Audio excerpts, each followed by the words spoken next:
pagi semuanya. Jumpa lagi kita di mata kuliah kurikulum dan pembelajaran. Nah, saya Christine sebagai moderator pada materi kali ini atau pada pertemuan kali ini saya akan memandu acara presentasi. Nah, untuk mempersingkat waktu, yuk kita kenalan pada pemateri-pemateri hebat kali ini. Siapa aja ya? Yang pertama, Devi Fitriani. Yang kedua, Dita Nailul Rohmah. Yang ketiga, Novi Eka. Yang keempat, Susilawati. Oh ya, teman-teman, ada yang tahu nggak judul materi kali ini? Apa? Betul! Judul materi kali ini yaitu memahami komponen dan prinsip pengembangan kurikulum. Yuk sama-sama kita dengarkan pemateri-pemateri hebat kali ini. Selamat menyaksikan. Bismillahirrahmanirrahim. Dan kali ini saya akan menjelaskan terkait komponen-komponen dalam pengembangan kurikulum. Nah, sebelum kita menjelaskan, coba apa sih yang kalian ketahui tentang pengembangan kurikulum itu sendiri?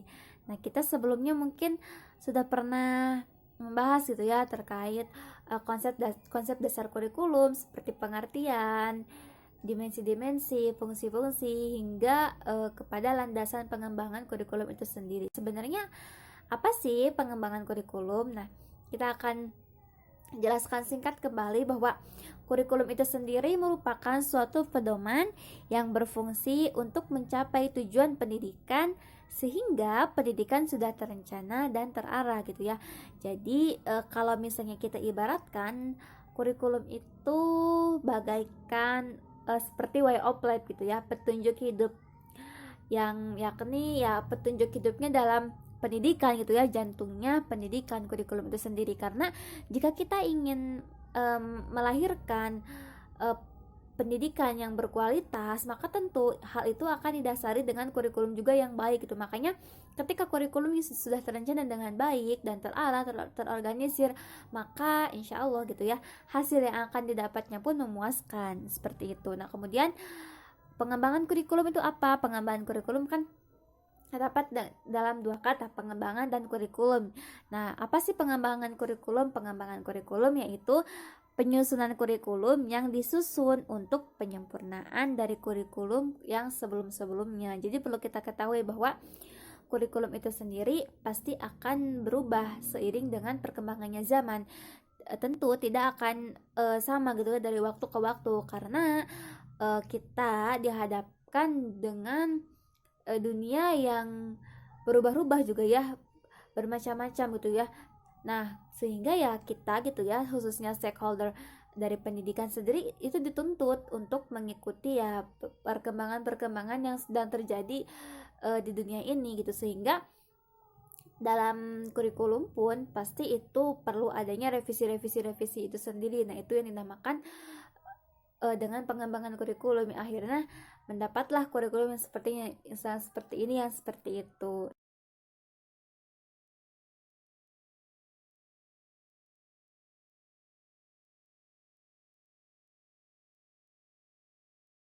Nah, selanjutnya, tahu gak sih teman-teman, ada berapa sih komponen-komponen dalam pengembangan kurikulum itu sendiri? Nah, jadi gitu ya, sebelum kita menjelaskan kepada komponen itu sendiri, kita sedikit membahas dulu mengenai kurikulum ya. Kurikulum membahas jelas gitu ya bahwa kurikulum adalah suatu sistem yang memiliki komponen-komponen tertentu dalam penyusunannya. Nah, di mana komponen-komponen ini saling berkaitan satu sama lain. Jadi bisa kita simpulkan, bisa kita uraikan bahwa komponen ini merupakan salah satu bagian penting yang ada dalam kurikulum itu sendiri. Kenapa? Karena ya tanpa komponen ini kurikulum itu tidak akan berjalan baik dengan semestinya gitu. Dan perlu kita ketahui bahwa dalam komponen antara yang satu dengan yang lain itu mereka tuh berkaitan satu sama lain. Ibaratnya ya kayak misalnya kayak tubuh kita gitu. Kalau misalnya tubuh kita merasakan sakit seperti itu, maka tubuh yang lain pun dia akan merasakan sakit. Begitupun dengan komponen kurikulum itu sendiri. Jika satu terdapat kesalahan gitu ya, maka hasil yang akan dicapai pun ya itu tidak akan sesempurna gitu, sesempurna dengan tujuan yang diharapkan itu sendiri. Nah, kemudian komponen kurikulum itu sendiri berkaitan dengan pengembangan mata pelajaran yang mengacu pada tujuan utama pendidikan gitu. Nah, jadi ada berapa sih sebenarnya komponen pengembangan kurikulum itu sendiri? Yaitu ada 4. Apa saja? Yang pertama itu ada tujuan, dan yang kedua itu ada isi atau materi ya, dan yang ketiga itu ada strategi, dan yang keempat itu ada evaluasi. Nah, mari kita jelaskan satu persatu gitu ya mengenai dari uraian komponen dalam pengembangan kurikulum. Nah, sekarang saya akan menjelaskan tentang komponen-komponen pengembangan kurikulum, yang mana komponen ini dibagi menjadi 4 bagian, yaitu yang pertama ada tujuan, materi, strategi atau metode, dan evaluasi. Nah, lebih jelasnya saya akan menjelaskan yang pertama tentang tujuan. Nah, tujuan ini menurut Sukmadinata tahun 1997 memberikan gambaran spesifikasi dari tujuan yang ingin dicapai pada tujuan pembelajaran, yakni yang pertama ada menggambarkan apa yang diharapkan dapat dilakukan oleh peserta didik. Nah, yang kedua ada menunjukkan perilaku yang diharapkan dilakukan oleh peserta didik. Dan yang ketiga ada menggambarkan kondisi-kondisi atau lingkungan yang menunjang perilaku peserta didik. Nah, adapun komponen yang kedua yakni materi. Nah, apa sih yang disebut materi dalam komponen pengembangan kurikulum ini? Nah, isi materi ini meliputi mata-mata pelajaran apa yang harus dipelajari oleh siswa dan isi program masing-masing dari pelajaran tersebut. Nah, jenis mata pelajaran ini ditentukan atas dasar tujuan institusional atau tujuan pendidikan tingkat satuan pendidikan. Nah, mata-mata pelajaran ini berisi materi pokok dan program yang ditawarkan siswa untuk dipelajari. Pada hakikatnya yang isi kurikulum atau ada pula yang disebutnya dengan silabus.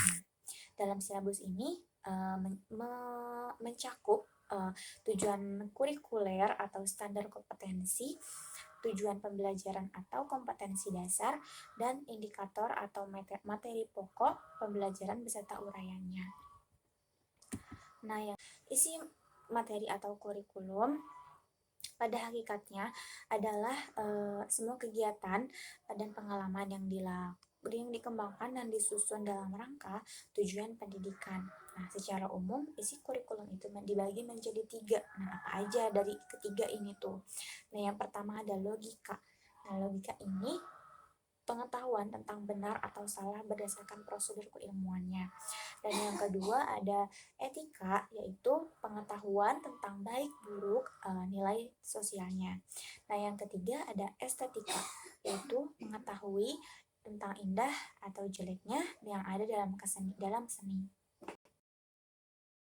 Nah, dalam pengembangan kurikulum ini ada beberapa faktor yang perlu diperhatikan dalam menyusun isi komponen dari pengembangan kurikulum ini. Yang pertama ada ruang lingkup atau scope.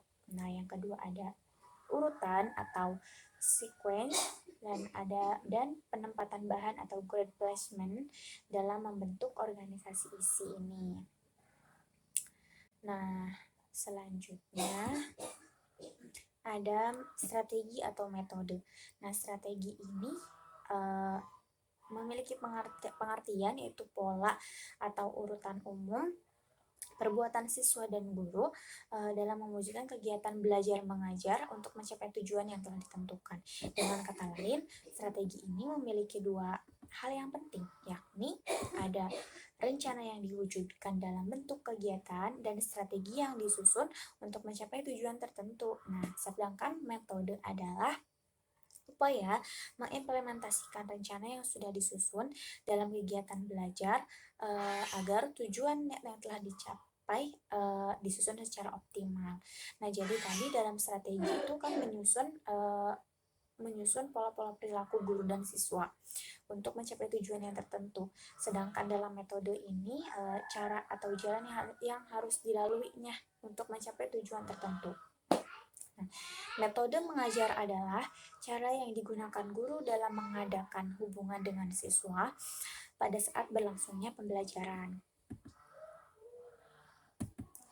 Lanjut, adapun dalam hubungan ini ada 3 alternatif pendekatan yang dapat dilakukan, yakni yang pertama ada pendekatan yang berpusat pada mata pelajaran, yang mana materi pembelajaran ini menjadi sumber dari mata pelajaran tersebut. Nah, jadi seperti semacam guru sebagai komunikator dan siswa sebagai penerima materi tersebut. Nah, yang kedua ada pendekatan yang berpusat pada siswa, yang mana pendekatan ini lebih menekankan pada minat atau kemampuan siswa yang dibutuhkannya. Nah, dalam pendekatan ini lebih banyak digunakan metode dalam rangka individualisasi pembelajaran atau pembelajaran mandiri. Mungkin dengan pembelajaran mandiri, anak-anak lebih bisa memecahkan masalahnya sendiri, tapi dengan bimbingan guru tentunya ya. Nah, yang ketiga ada pendekatan berorientasi pada kehidupan bermasyarakat. Nah, pendekatan ini bertujuan untuk mengintegrasikan sekolah dan masyarakat, juga untuk memperbaiki kehidupan masyarakat. Tadi sudah membahas 3 komponen, sekarang komponen yang terakhir, komponen yang keempat, yakni komponen evaluasi. Nah, dalam pengertian terbatasnya, komponen evaluasi ini dimaksud untuk memeriksa tingkat pencapaian tujuan-tujuan pendidikan yang ingin diwujudkan melalui kurikulum yang bersangkutan. Sedangkan dalam pengertian yang lebih luas, evaluasi kurikulum ini dimaksudkan untuk memeriksa kinerja kurikulum secara keseluruhan ditinjau dari berbagai kriteria. Nah, jadi evaluasi kurikulum ini memegang peranan yang penting. Karena apa? Penentuan kebijakan pendidikan pada umumnya maupun pengambilan keputusan dalam kurikulum itu sendiri, nah sebagai penentu gitu. Nah, hasil dari evaluasi kurikulum ini dilakukan oleh para pemegang kebijakan pendidikan dan pengembang kurikulum untuk memilih dan mengembangkan sistem pendidikan dalam pengembangan model kurikulum yang digunakan. Nah, evaluasi kurikulum ini dipakai untuk para pemegang kebijakan kurikulum untuk sebagai bahan tolak ukur ketika mereka sudah merencanakan tujuan-tujuan yang ingin dicapainya, dan ketika tujuan itu tidak terlaksana, maka mereka akan mendapatkan solusi dari evaluasi tersebut. Nah,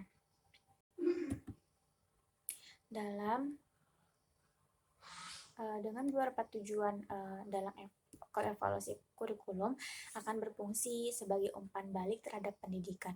Nah, umpan balik seperti apa yang dapat diberikan oleh evaluasi ini? Yang pertama ada perbaikan, yakni perbaikan terhadap semua komponen-komponen pendidikan.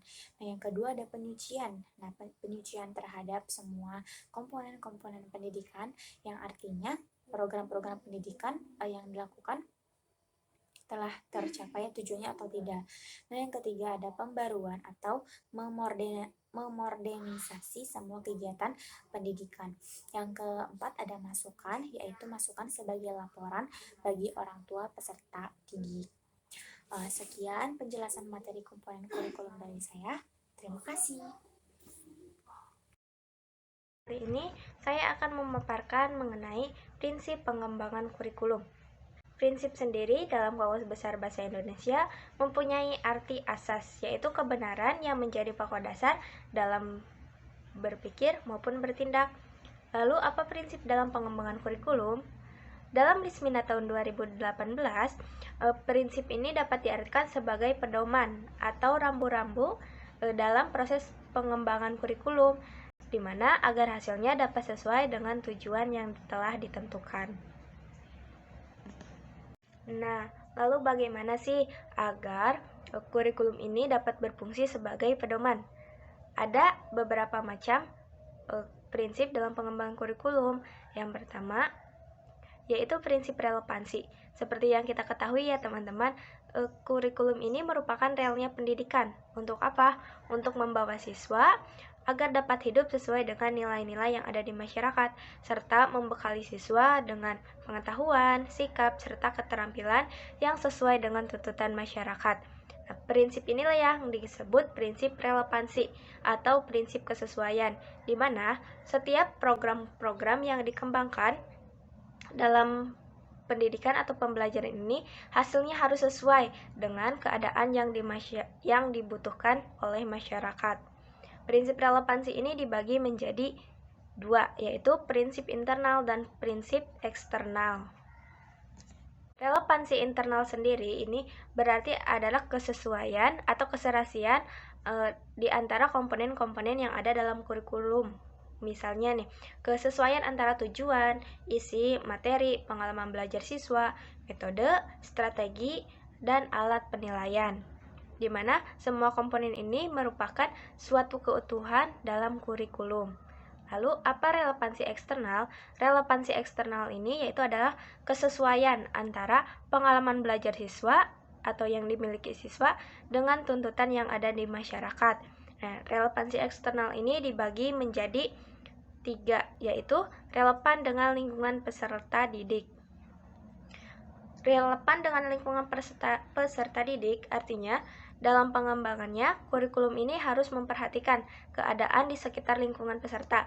Misalnya nih, untuk siswa yang berada di dataran rendah atau daerah pantai, kita dapat mengembangkan kurikulum yang di dalamnya ada materi mengenai cara pembibitan udang atau mengenyam tambak dan lain sebagainya.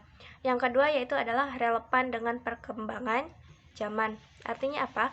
Artinya dalam pengembangan kurikulum sendiri itu harus disesuaikan dengan zaman yang ada atau zaman yang sedang berkembang serta mempersiapkan untuk masa yang akan datang.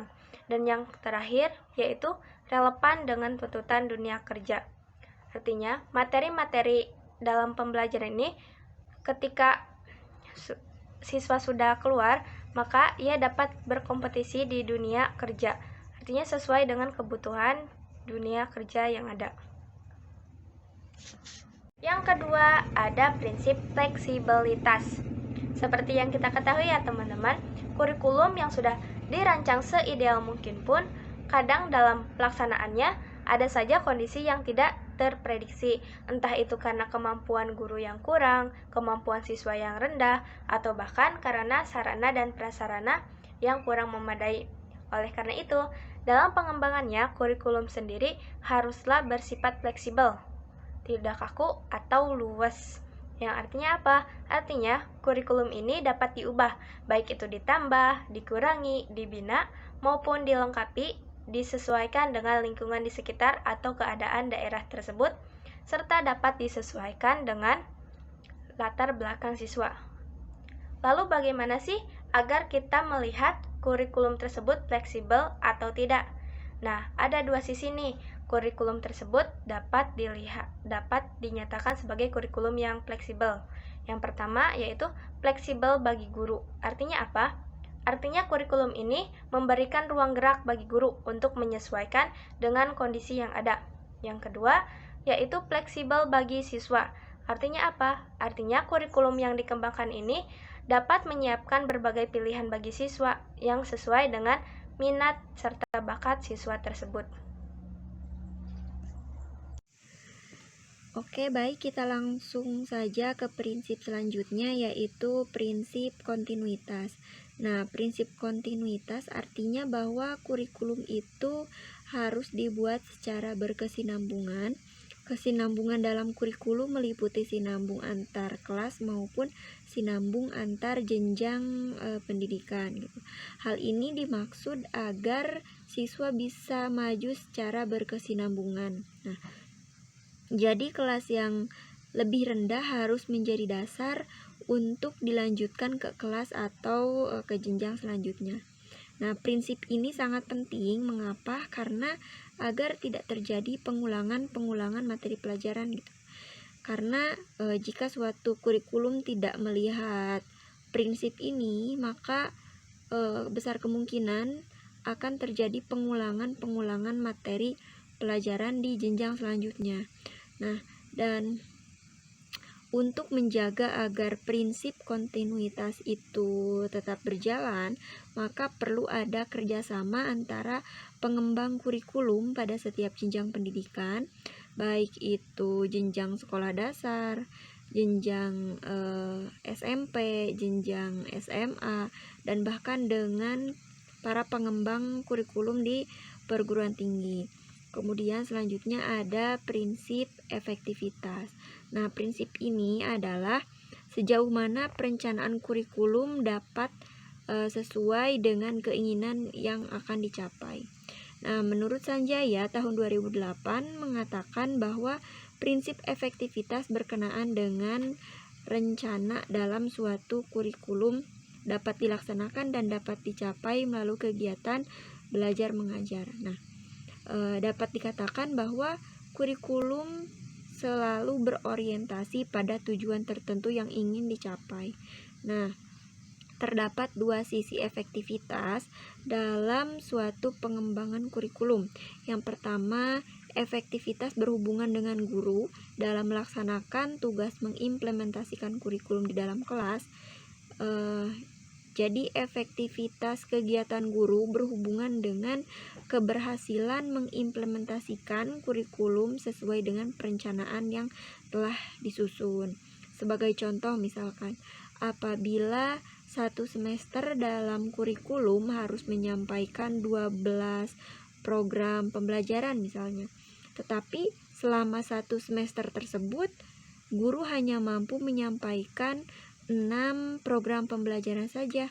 Nah, dapat dikatakan bahwa dalam pelaksanaan program pembelajaran tersebut itu tidak efektif. Yang terakhir ada prinsip efisiensi. Nah, prinsip efisiensi berhubungan dengan perbandingan antara tenaga, waktu dan biaya yang dikeluarkan dengan hasil yang diperoleh. Nah, kurikulum dapat dikatakan efisien jika biaya, sarana, waktu yang terbatas dapat memperoleh hasil yang maksimal. Nah, sebagus apapun, seideal apapun gitu kurikulum itu, ketika kurikulum itu menuntut peralatan, sarana dan prasarana yang khusus dan juga mahal gitu harganya, maka kurikulum itu tidak praktis, atau dapat dikatakan bahwa kurikulum itu tidak efisien gitu, karena susah untuk dilaksanakan gitu. Nah, karena kurikulum itu harus dirancang untuk dapat digunakan dalam segala keterbatasan.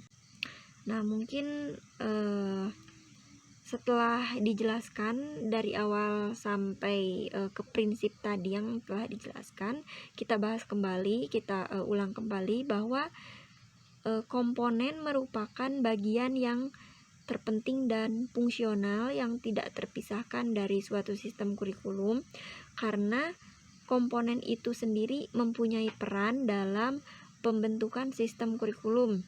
Nah, unsur atau komponen-komponen dari kurikulum itu sendiri ada tujuan, kemudian isi atau materi, strategi, serta evaluasi. Nah, selain komponen, prinsip juga termasuk bagian penting dalam kurikulum gitu. Mengapa? Karena topik mengenai komponen dan prinsip pengembangan juga itu sangat berpengaruh gitu pada kurikulum. Karena sejatinya kurikulum itu bukanlah merupakan suatu yang berdiri dengan sendirinya, melainkan ada bagian-bagian sistem yang sangat berperan andil dalam pengembangan kurikulum. Nah, tadi kurikulum atau prinsip kurikulum telah dijelaskan bahwa ada prinsip relevansi, fleksibilitas, kontinuitas, dan efektivitas.